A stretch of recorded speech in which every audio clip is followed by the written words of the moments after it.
Hello, everyone, and welcome to another edition of Movie TV Cast, where we are going to break down the final two episodes of Your Friendly Neighborhood Spider-Man that aired, I'm pretty sure, 5 months ago. I am your host. I am your host, Dana, and I am joined by Mr. Diddy, always on time. Haha, But sarcasm. forgetful. Martinez. But How are forgetful. you Yeah. doing? I'm good. I'm So good. I'm hoping I can remember these episodes. we're gonna wing it and prayer it and see how it works. Yeah. So the final two episodes of the Spider-Man or Your Friendly Neighborhood Spider-Man. I'm not sure how I feel about that title. I don't like long titles. Same. That's my issue. Same. Just call him Spider-Man something. It was freshman year originally, but Mm. yeah, remember that one? And then it was year one, and they just kept changing it. Now we got Your Friendly Neighborhood Spider-Man. It's a lot, but at least it's not Spider-Man and his amazing friends, which is also a lot.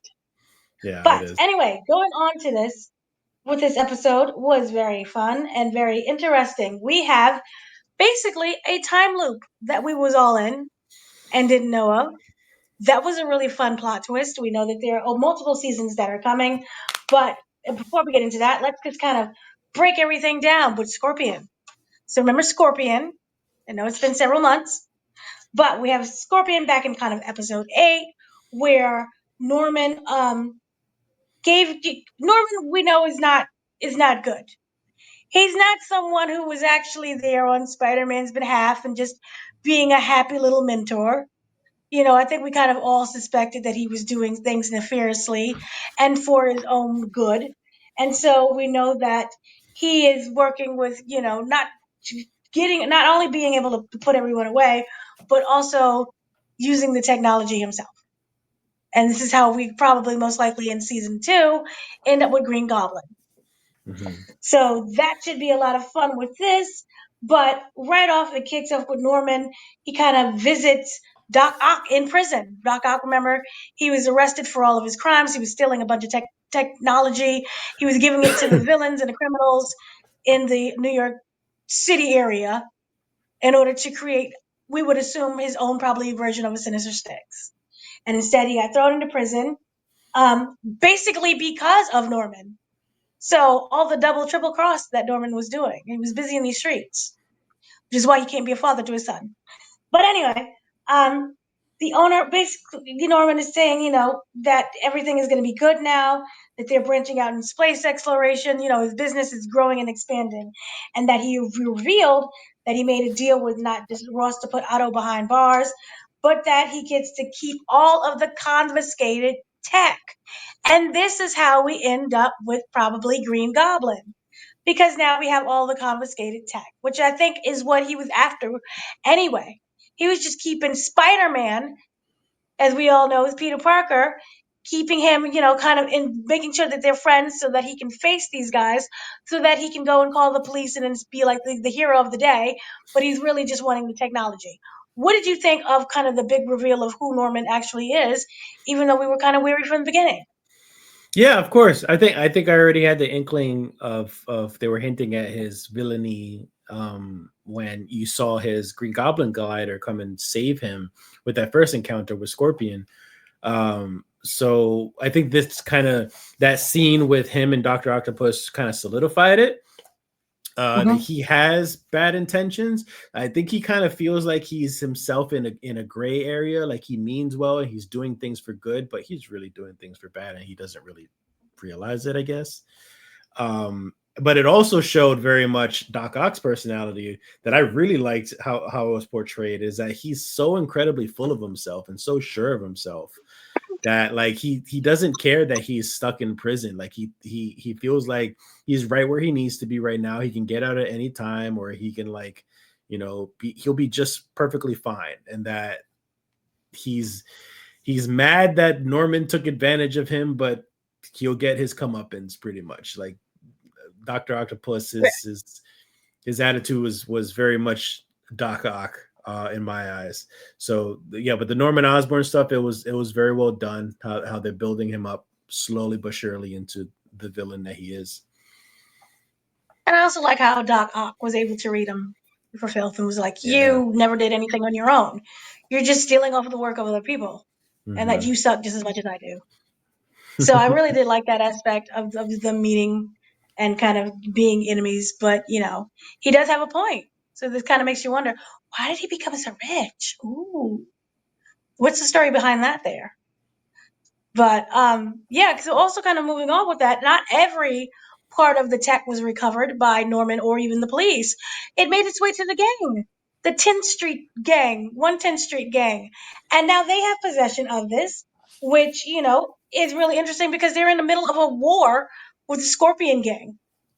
And we have this big showdown where Lonnie, he is now the leader, no, Tombstone, excuse me, he is now the leader of the gang, and he's kind of, well, he's second in command almost. He's because he saved Big Donovan's life. He's kind of like number two in a way. So he's not leader, but he's getting up there. So he's learning the ranks and he's happy as well. We kind of seen him abandon who he once was, which was this lovely little high school student, but now he's part of the gang. And so I'm wondering that, now he has the weapons and everything, they're gonna use it in this huge fight. And what did you think about the showdown and the use of the technology? And of course that backfires kind of on Lonnie, even though he's not as of what I thought he would be at first. What do you mean? Well, Lonnie ends up being Tombstone, and Tombstone, as we know, is the big villain. But right now, Mhm. he's not. Obviously, we're only in season one. Yeah. He's not like this big bad guy. And even with the use of his powers, it was kind of like a kid discovering powers. It was really cute. I mean, yeah, it was cute. It was because it's still a cartoon, especially it's a kids' cartoon, so it was cute. Mm-hmm. I honestly think it happened way too fast. Mm-hmm. Not necessarily the whole power stuff, but just him transforming into Tombstone, and then like because we see during the fight was really good, and the fight was tense, and it was the choreography or the animation, however you want to put it, was done very well. Um, you had that leader of the gang. He kind of ran off and scared when Scorpion showed up. So Lonnie Mm-hmm. felt the need to kind of take charge and kind of like uh, um, how do you say, like build up the rest of the gang to kind of fight. Right. Uh, so I guess they're hinting at just like all of a sudden now he's gonna be the leader because he stood up and he did everything, and then all of a sudden he turns into the Tombstone with the gas, and then he discovers his powers.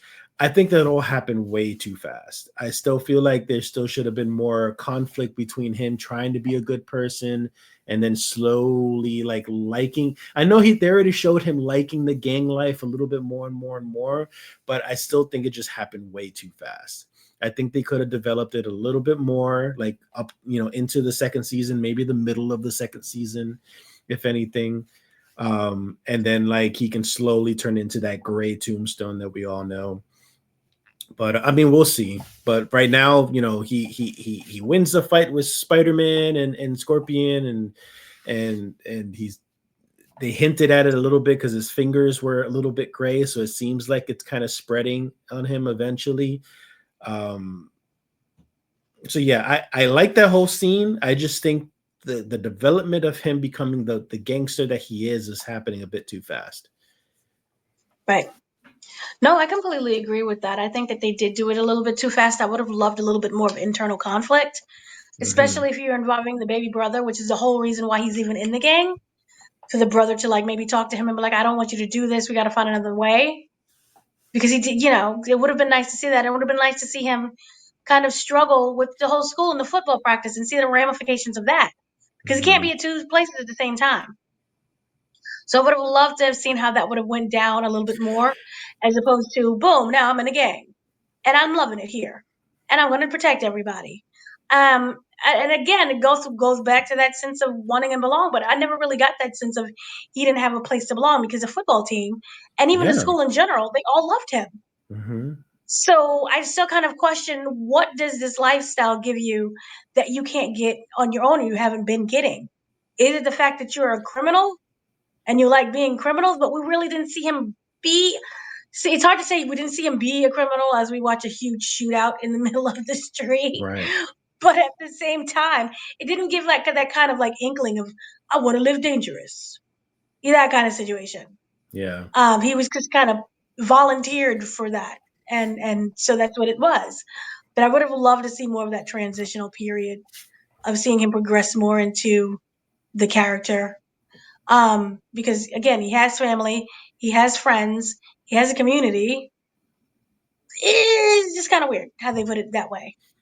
It felt like Hmm. it was rushed towards the end in terms of fully developing that. We learn more about other people's backstories, Nico, compared to, say, Lonnie in terms of why are you the way that you are. And I didn't even like how they revealed Nico's story with her just blabbing and monologuing. That was sudden too. Very sudden. That was very sudden. And to me, it was like they just suddenly rushed this. They did a really great job with pacing and everything else, but they completely rushed this when it comes to this. So I was like, should there have been like maybe scenes from other episodes that were cut? Because that would have just been a little, we can, spend more time dealing with the two main best friend categories and Hmm. seeing what happens with that. But we never got to that part. But yeah, then kind of like after that, we get the whole. I love that they threw in instead of great power comes great responsibilities. We get Great respect. respect. Every Yeah. different every different kind of Spider-Man thing that the MCU has done is in a different version. I forgot what the one in Spider-Man, the one with Peter Parker was about. But basically, Aunt May said something to like the same effect, but it was Aunt May who delivered the line. And so for this one, we have Norman Osborn delivers that line. So I do like how they change it up a little bit. It is different universes, so you can't be exactly the thing. And then we see how basically Spider-Man gets involved in this fight, and he doesn't die, and he isn't poorly injured with that. And we see him and Lonnie kind of come to that understanding, and they separate, which is interesting, but again, very abrupt. I wish we would have gotten more of that. So, what did you think of kind of that whole fight scene, really? And then not only just that, but him teaming up with Tombstone. It's kind of Um. like a last hurrah of friendship. Well, that which is strange because I don't. Lonnie doesn't know. I don't think he knows. Right? I can't remember. He doesn't He know. doesn't know that he's a Tombstone or anything. He No, does no, know that he that his doesn't. skin becomes. No, that Lonnie doesn't know who Spider Man No, he is. doesn't know that's Peter. Yeah. Yeah, that's right. He doesn't So know who I Peter just Parker find is. that very strange that they tried to pull off this strange friendship with them two, like teaming up, when technically Lonnie doesn't know Spider Man from like a stranger. I Uh huh. guess maybe he's just excited to team up with a superhero. That's the only way I can maybe look at it. But like they're trying to pull this off as if like Spider-Man and Tombstone were already best friends, but they weren't. Peter Parker and Lonnie were good friends. And they're both nowhere there. Like they're two very different characters by the middle of the street fight. So it felt awkward. It felt a little bit forced. The fight scene was still fun and cool and good, but I just didn't feel like them two were like partners in any sense. Yeah, like it worked for the audience because we know that their identity, Right. but character wise, it just didn't make any kind of sense. Unless you make the argument, obviously he doesn't know that it's Peter Parker, but everyone knows who Spider Man is. Yeah. And like, oh my God, it's so cool to be teaming up with Spider Right. Man. Yeah. And like, oh, we're going to be, that, let's pretend we're best friends and we know each other and we're going to beat the bad guys. Yeah. So in a way, you could make that argument because he is known he's in the neighborhood, hence the title. So that does work in that aspect, but it was kind of awkward and weird to see. But yeah, we got to that whole part, and then Tombstone discovers his own powers, and it's not even like a freak out moment or anything. It's like He's cool. just like, cool. Okay. I thought that was kind of more authentic to a teenager. Like maybe an adult would freak out, but a teenager, cool. What else? I'm hungry. That kind of thing. Mhm. So I did love that. I thought that was really fun how they did that. But kind of going back, this again is when we get into the whole Nico situation. And I do not like this character. And I still will never like this character from day one. Um, she starts explaining because was from foster care. She has abandonment issues. And so we get into this entire monologue thing, which I think breaks the rule of storytelling. Is why are we monologuing? What were your When does she feelings monologue? about that? Huh? When does she It was monologue? monologue.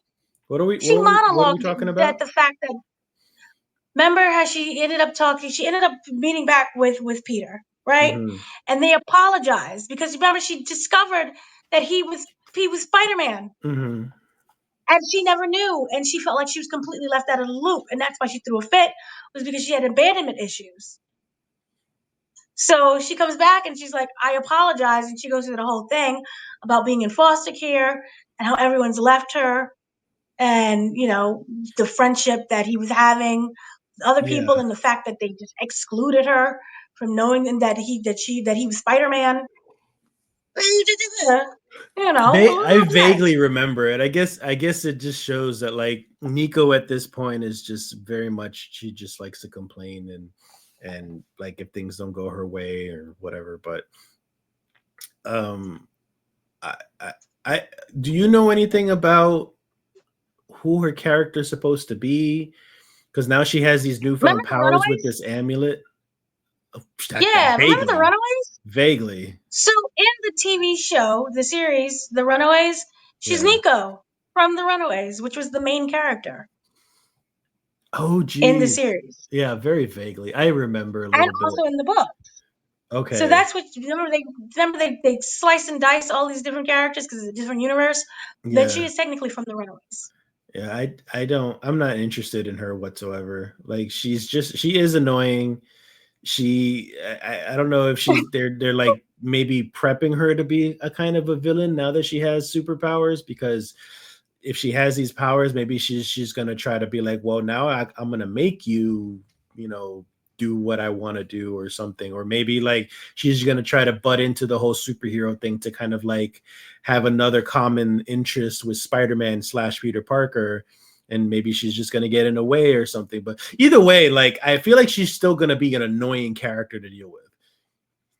See, this further goes into why I didn't like her because they were like, we have no secrets from each other and we're all cool. And look And what you're she doesn't doing. tell him. Yeah. I can't stand her. She's just, oh my, she's a hypocrite. So then I'm wondering if she's gonna like, turn bad and be like, you abandoned me completely. And then that's Exactly. her villain origin story. Exactly. Which again, I'm gonna be very honest, just like you, I don't care because you did not make me care about this character. You made her very whiny and just annoying. And so no, I don't care about her. She's poops.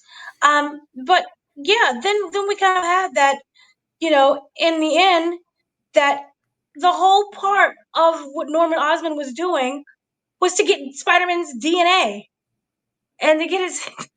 They're working on the DNA. So Raimi, so Hmm? mean. It's What? mean. It's mean. It's mean? What's mean? He stole the boy's DNA. I mean, we already know he's a bad guy and he thinks I that he's know, but it's doing just good. I mean, it's a violation. It's literal personal violation of space and body yeah, boundaries. Yeah, so he stole his DNA structure, and that he's got this little blue blood container that's going on, and that this it goes to call back from episode one, which makes this really interesting. Is why you have to watch the whole series. We get the Spider-Man. We get the spider that bit Peter Parker from episode one. So everything is a callback, and everything kind of makes sense, which then kind of explains when we get to this fight in the other episode, and he remember when he said in the very beginning, "Oh, I'm in the wrong place. Or I I didn't mean to shouldn't be go here. here. Yeah, I shouldn't be here." Now everything starts to make sense. It was a throwaway line, or maybe we thought it was, "Oh, he shouldn't be here because he's just, it's the wrong place, just in general." And now we know the exact connection of this. So we get here is the spider that bit Peter Parker in episode one. It seems like we are in a time loop. Because why would he start saying that was spider? So, what was your initial thoughts on, hey, we might be in a time loop? Because I was confused. well, I mean, not that we might be. That definitely what it was. I thought We that are. was. I thought that was a great twist because I was wondering when they were finally going to touch on like where did the spider come from, where did they get the DNA from, why did this Doctor Strange come out of nowhere fighting this strange Venom symbiote looking thing, and it was just all connected. Like it was all just it's all a loop. So basically, Norman Osborn is using the blood of Spider-Man to infuse it into spiders, but in fact, that spider was already in flux of turning Spider-Man into Spider-Man, and it's just like this whole loop thing. But I'm wondering if they're going to touch more on it in the future. I'm really interested in how they're going to progress this some more because it almost feels unnatural. It feels like almost like in the Spider-Verse movies with Miles Morales, and they touched on it in the ending of the last movie, where it's just like our Miles Morales was never meant to be Spider-Man. That spider that bit him was supposed to bite somebody else.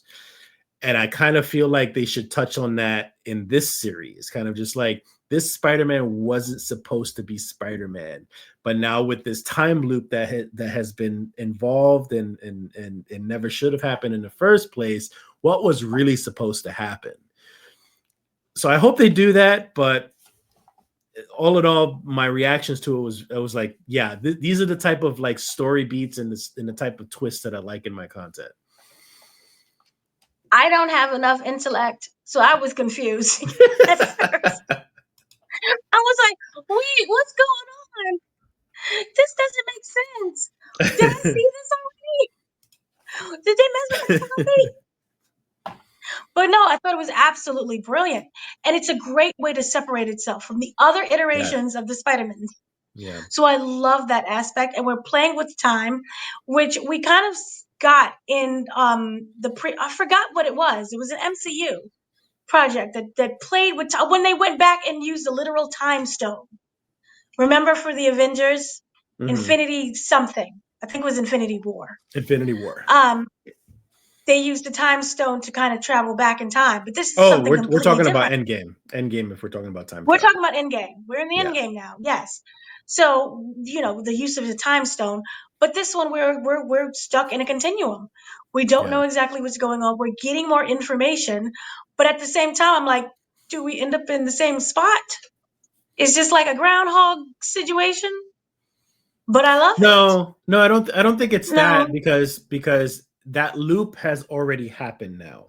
If you understand this, the loop has already happened, but that episode when they finally get the Venom symbiote back into its dimension and stuff, now the timeline continues on. But it's just that one event is stuck in a time loop, in a particular time loop.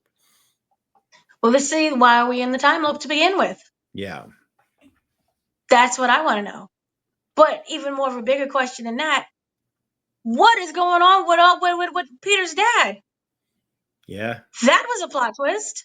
Yeah. Peter's dad is alive but in prison, and Aunt May was like, she knew. So we're assuming that they died because that is the story of every Peter Parker. Have they ever mentioned in this series that Ben Parker even exists? I never thought that they did. I don't think they have. Like I don't even think Aunt No, May knows Ben Parker. but it's interesting. Yeah.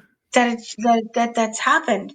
And so I was just even more fascinated by that because it's like, what is going on? And see, are we sure we're not in a loop? You sure something didn't pop off? I don't know. But that's, I do love that. But she does go to meet him, which should be interesting. Mm-hmm. So I'm fascinated by how that goes.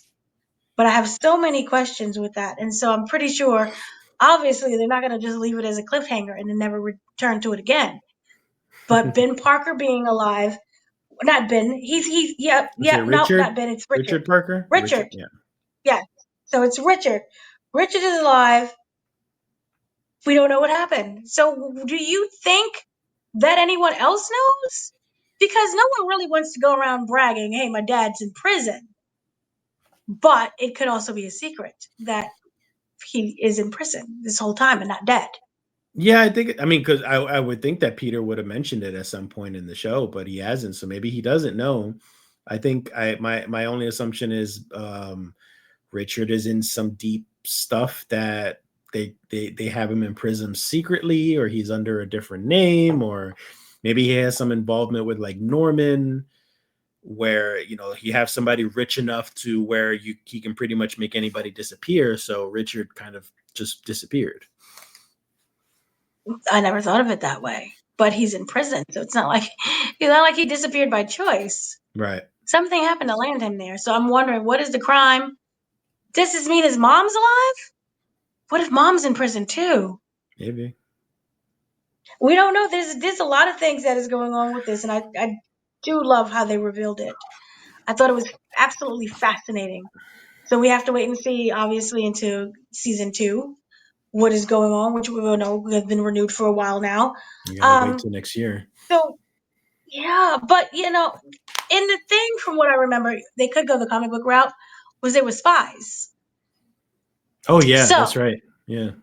they were spies. So, and it connects to Shield, so we could see a different version of Nick Fury. So that should be interesting. But I'm kind of we'll, wondering. we'll see the white version of Nick Fury, like the original. Yeah, so that should be interesting, and that can make it even bigger, which then blows up Peter's life even more so, because not Mm, only are they alive, but they were spies on top of that. mm. And then this goes into the whole Aunt May. What is going on with her, and why did she keep it from him? And that's a lot of fun to explore. But would you prefer the spy route, or would you prefer a different origin? Just different, honestly. I think they would be more fun if they have some sort of connection to either Norman or some other villain, or maybe they know what this whole time thing is, which I doubt. But I think just changing it to where they're just involved in what's currently going on in the story. It's just it would just be better for the story. Hmm. And then, of course, going back with the comics, Uncle Ben kind of always dies. Maybe Yeah. this is their version of being dead to Peter. We're in prison. Don't tell him anything about us anymore.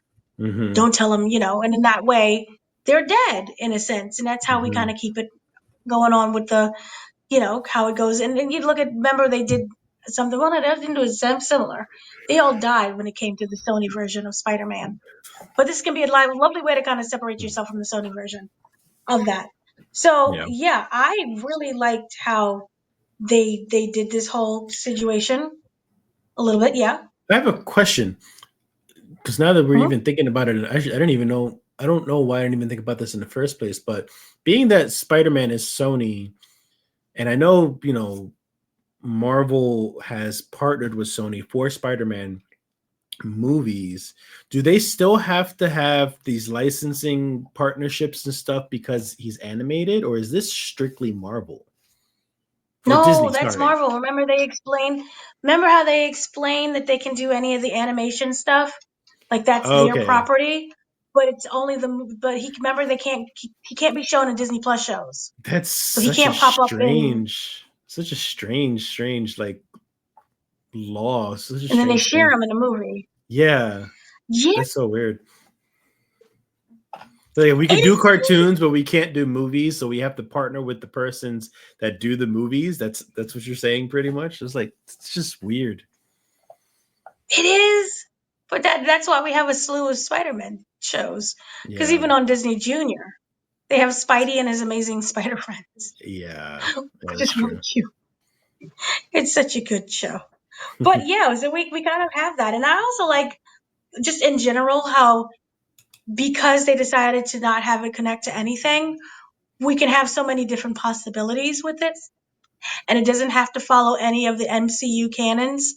So, Uncle Ben could be a serial killer for all we know, and it'll work because they just have those rights to do anything that they want to. Wouldn't that be fascinating? Or maybe he's Scary. just, scary. And then again, we have to find out, where's mom? Is mom dead? We Yeah. don't know. So that's also really interesting as well. So then, we kind of have that whole time loop when we end up back in the fight scene, and we know why they were fighting, where they was doing an experiment in the class about different multiverses, universes, and he decided to open up the stinking portal. This was Dr. Connors. Oh, no, was that Dr. Connors? I forgot because they No, switched it was that short little characters. dude. Yes, it was the short little man. Dr. Connors is a Yeah, female in this one, yeah. who's an amputee. So the evil short man who has been running around and being a pain in the butt to Peter thought he could just open up the different, you know, multiverse and see what was going on, and everything would be perfectly fine. And this is how we ended up with the fight scene and Doctor Strange and destroying of basically the university. And I guess this is when it opens into a time conspirium continuum, Yeah, pretty because he much. ripped open space and time. No, no, So this is no. where the loop happened. No, I mean, it's when the I'm loop confused. starts. It's when the loop starts, but it Right, has this portal has nothing to do with time, with the time and space loop itself. right, It's when Doctor Strange portals the monster. He accidentally portals him through the time. So it's really Doctor Strange's fault in a sense okay, that he starts this time loop, because he portals the monster, and that's when he's like, "Oh, we're not supposed to be here," because it's his fault that he portaled them the wrong way. right. So like the full thing is, it is technically, if we're really really getting technical, it's Norman's fault, Yeah. because Norman created Project Monolith, and through Mm-hmm. Project Monolith, that nobody knew what was going on with all its advanced technology. He used the work to open outer space. Mm-hmm. So that is how we get the space opening up, which is like, that we kind of never seen before. And so it does end up, here's some things that they do mention that does connect. And this is why I kind of love but hate how they're doing this timeline situation. We get Thor's arrival in New Mexico. That is canon. So I guess everything is canon except for Peter Parker. But Thor is in New Mexico. We get the invasion of New York Yeah. from the what is it, Chitari or Chikuri or whatever it's called. Chitari. Yeah. Um, and then we get those two, and so now it seems that I'm in a way I'm just kind of wondering, is this all because of Norman and him opening up things? But it should be interesting. So anyway, we do end up with this is how Doctor Strange comes into play, because he's fighting the symbiote, Yeah. from my understanding. So he's fighting the symbiote, and this is how Peter's like, wait, I saw you before. And Doctor Strange is like, huh? Yeah. And this is when the time loop happens. So the portal ends up opening up, and you get the symbiote. The symbiote is fighting Strange, that was fighting in the first battle in the first episode with the high school. And Osborn is like, I didn't think that this was happen. He always plays stupid. I didn't know this was happen. What did you happen when you open up space? Anyway, so that makes a lot of sense. And then so Peter, he's trying to save the day. He's halfway dying in the middle of it. He has to team up with Doctor Strange in order to do this. What did you think of this entire fight scene and the time loop? The time loop part was probably the best part, the best twist in the whole Mm-hmm. series. So that was a nice twist. The fight with Spider-Man and Strange teaming up was really cool. Kind of reminds me of when they were interacting for the first time in Secret Wars, when they were flying off to one of the planets to finally approach Thanos, Mm-hmm. and they meet for the first time. That's kind of what it reminded me of. So they had a good back and forth, like charismatic conversation. Their fighting was really good. It kind of really showed how much Peter had grown as a hero, for him to like kind of team up with someone and kind of like handle things on his own in a with a monster that's from space, for pretty much. And then, very surprisingly, they're already hinting at the Venom symbiote, because after everything was resolved and they closed the portal, a little piece of that little symbiote got away. So we'll But see in what happens with on that in the Norman. future. Norman found it. So Norman found it. We'll So see what Norman happens found with it. that. So maybe instead of Green Goblin, we get A Venom. Venom, a Norman Venom. Norman Venom. The show does like to switch things up. Yeah, And we already know him I as the would be Green good with Goblin. that. I'd be so good with that. So that should be a lot of fun. Get Tom Hardy to voice the character. But that should be a lot of fun. And that's more refreshing than getting Norman, the Goblin. Yeah, Because I don't want that. And we still could have the son be the Goblin sure. eventually. Eventually. So there you go. It's kind of cute. That works. But I would rather, yeah, just give me Venom. And we're good. Or Carnage. It could be Carnage. Yeah, No? I guess it could be. I mean, because comic wise, Venom, I mean, Carnage is the spawn of Venom, so Venom would have to exist first. But then also the Venom, the Carnage symbiote is red, not black. A different universe. Yeah, no, you could throw anything you want in this show, and it'll be fine. I'm sure. And who was to say he was the leader? Because remember, there was a bunch of symbiotes in back that was like trying to break through. Yeah. So let there be carnage. There you go. There. So yeah, this whole thing was really interesting, and um, Harry Osborn, of course, pretends to be like the friend, or he is the friend.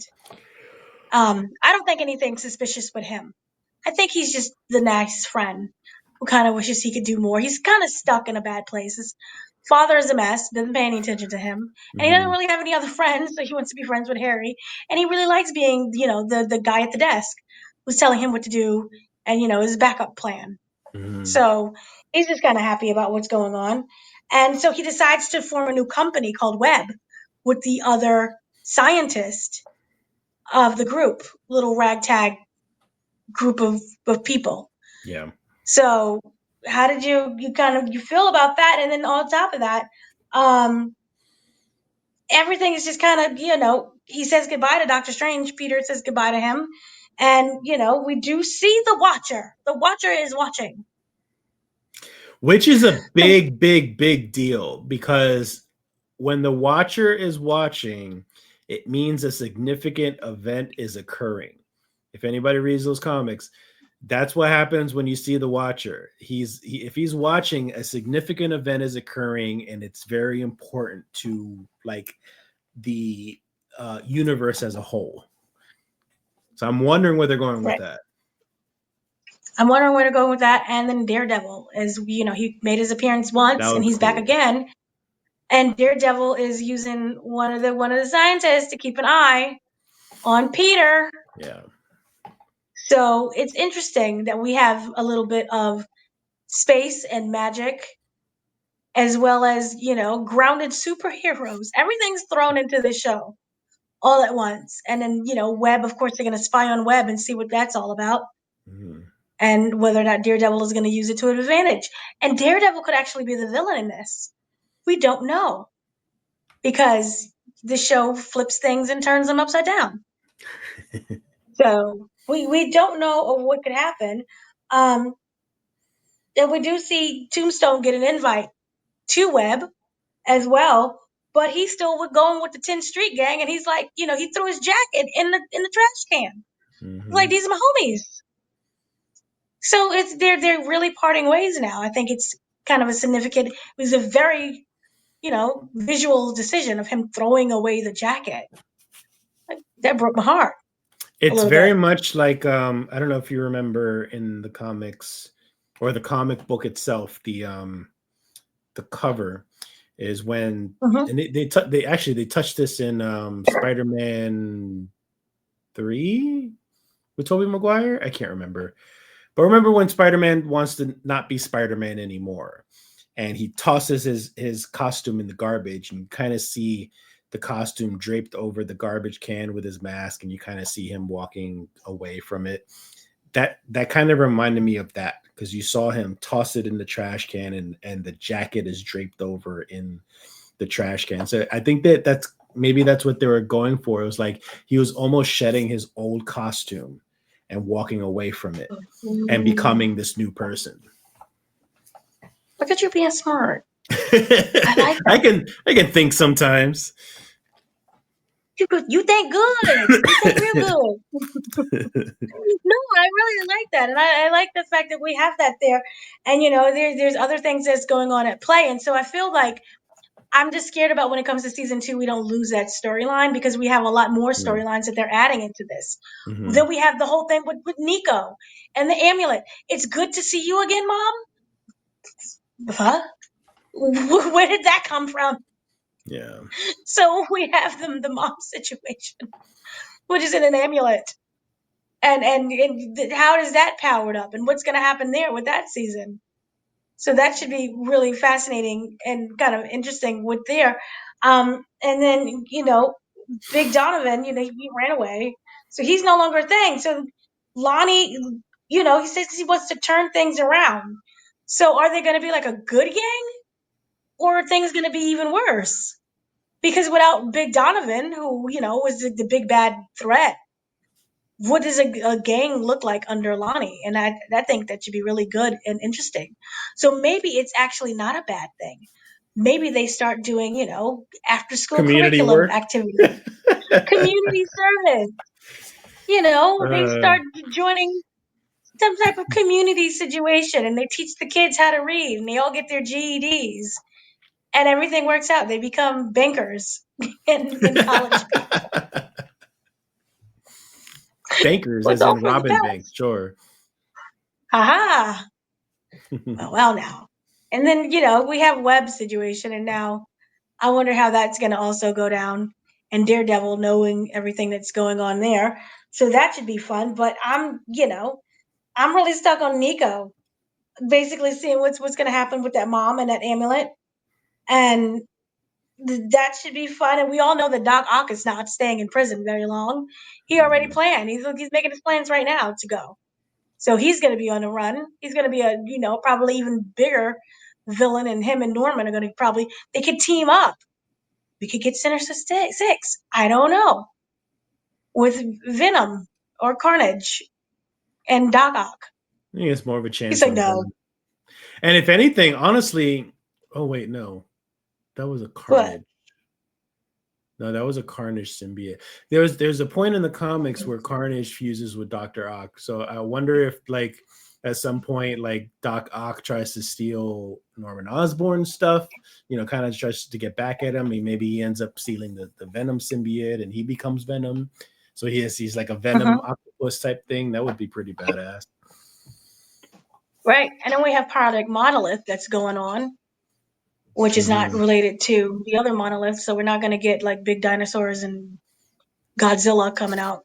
So that should be interesting. Mhm. We don't know what's going on there, but we do know that there's something sneaky, and that he said he wanted to be revered like the gods, and he is going to probably do something where the Watcher's going to be like, Ooh, yeah.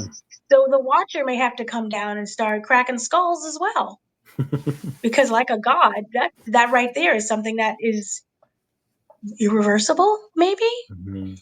And then if you say like a god, does that mean that we're going to start getting more of the gods coming in? Is this how we finally get an update on Hercules? God, I'm not looking forward to that. So no, I think overall that this was really fun. This was really good, and I really liked how, you know, they brought in a lot of different. They answered a lot of things, but brought in a lot of different more questions, and now we have lot more characters. I know Gwen Stacy is going to be involved in season 2. Then we have Dad in the mix, and we have Watcher. So something intimate is coming. That's going to be a hot mess, and this should be a lot of fun. And so we'll be, what did he be? Was after freshman, sophomore? It's Yes, sophomore.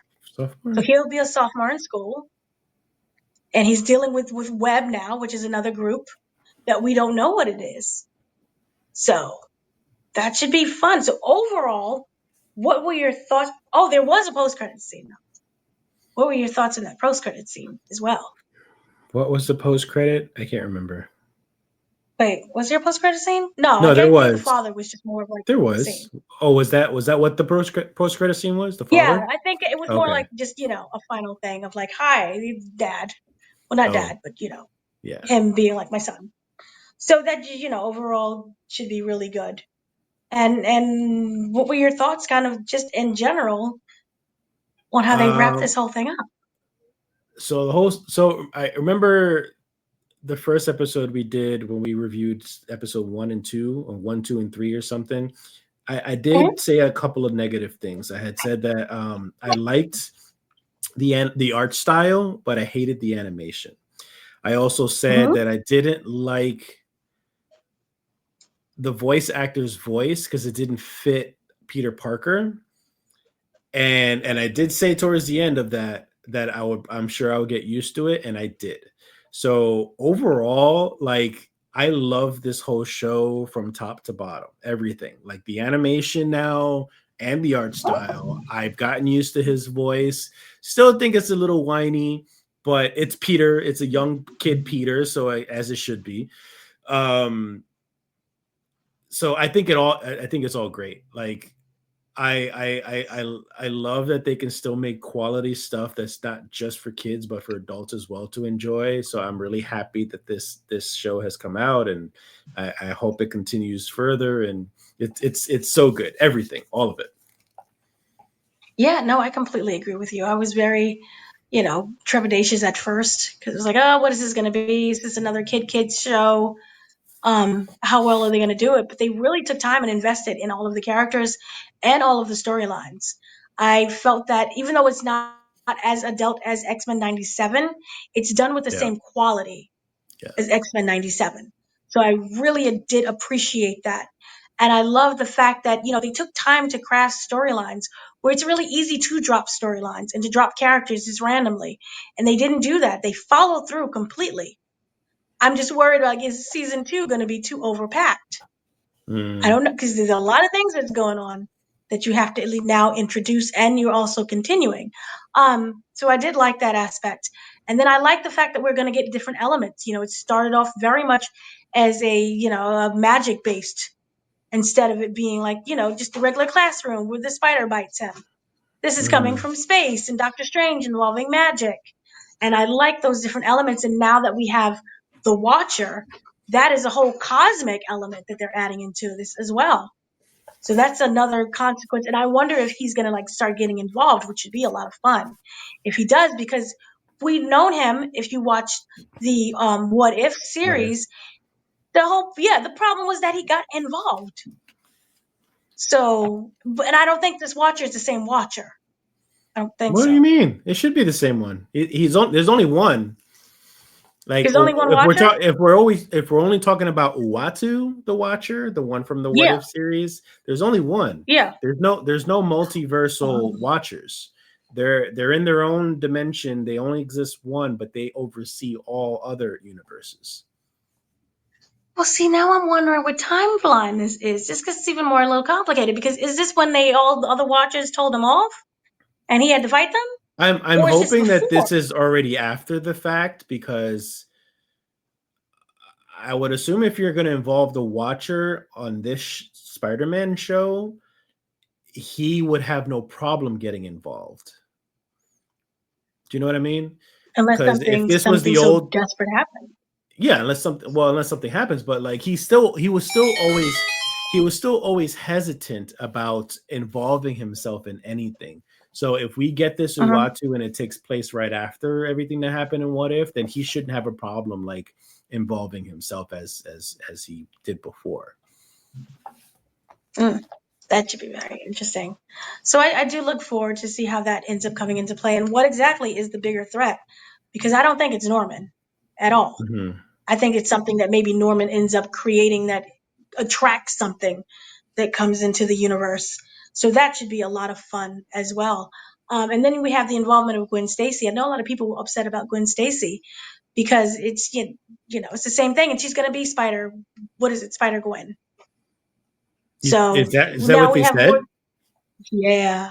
Oh, So there's going to be more than just one, which is a good thing, maybe because as we stated, there is a lot of different things going on, and you're gonna need more than one Spider Person. So you got Gwen Stacy in there, you know, fighting as well. It's going to And be then Peter another doesn't seem like multiversal Spider Verse thing. maybe who knows, or maybe she somehow got involved with the other accident of the time loop, and she got bit. Ooh, I like that idea. Maybe she was originally supposed to be bit because remember the whole thing was Ooh, Spider came from the other universe, so maybe that I is what like that. happens. I like that. And then Yeah. with the portal, who's to say that Norman isn't going to be like, open, on and off switch and sees what he can do with that? Hmm. Because the scientists and stuff are still working with him. Hmm. So we could end up into something that's very multiversal, which would make a lot of sense because Uatu is there. So there's a lot Yeah. of things that they could do with this show. And I do look forward to how they end up handling it. And I think that it's going to be a lot of fun either way. And I don't know if it's already written. I think it's already written. I'm not sure. But we'll see what ends up happening. So, was Hmm. there any kind of final thoughts that you had for this? Nope. A plus. Recommend to everybody, kids and adults alike. I keep on recommending this to my best friend, so because he's got kids and he's a comic fan also. So I keep reminding him, go watch the show. Yeah, so there you go. To Danny's best friend, go watch the show. And if you have not seen the show already, it is pretty cool. Go watch the show. And for those who did, let us know what you thought of the show and what are your expectations or hopes for season 2. So I think that is everything that we have, unless there was something else that you want to bring up about this series that I might have missed. No. So No, that thank is you. everything. I have been your host, Dana. Once again, joined by Mr. Danny Martinez and his phone. So have a great day, everyone, and we will catch us later when we have something else to talk about. Always. Thank you.